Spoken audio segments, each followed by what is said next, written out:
Hello everyone. तो हम आज बात करने वाले हैं खेसारी लाल यादव जी और अमरपाली दुबे का एक ऐसे सॉन्ग के बारे में जो कि बहुत ही कम समय में बहुत बड़ा रिकॉर्ड बना दिया है।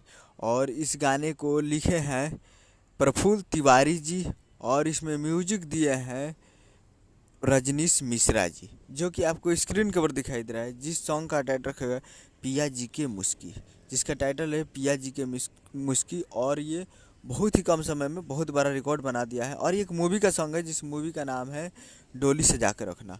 और उस मूवी का एक काफ़ी बेहतरीन सॉन्ग है।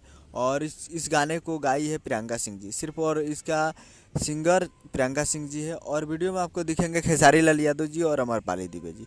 तो ये फुल वीडियो सॉन्ग बहुत ही बड़ा रिकॉर्ड बना दिया है। 181 मिलियन व्यूज हो चुका है ऑन यूट्यूब SRK म्यूजिक पे। तो SRK म्यूजिक पे इसको जाइए और जाकर देखिए, काफ़ी बेहतरीन सॉन्ग है। और वीडियो में आपको खेसारी लाल यादव जी और अमरपाली दुबे जी दिखने को मिलेंगे। तो जाइए और जाकर देखिए, 181 मिलियन हो चुका है इस पर भी। तो जाइए और जाकर SRK music Bhojpuri YouTube channel पे फुल वीडियो सॉन्ग को देखिए और प्यार दीजिए। यही अपडेट था। उम्मीद कर रहा हूँ कि वीडियो अच्छा लगा तो चैनल को सब्सक्राइब लाइक प्रेस कर दिए। मिलते हैं अगले वीडियो में, तब तक के लिए जय हिंद जय भोजपुरी।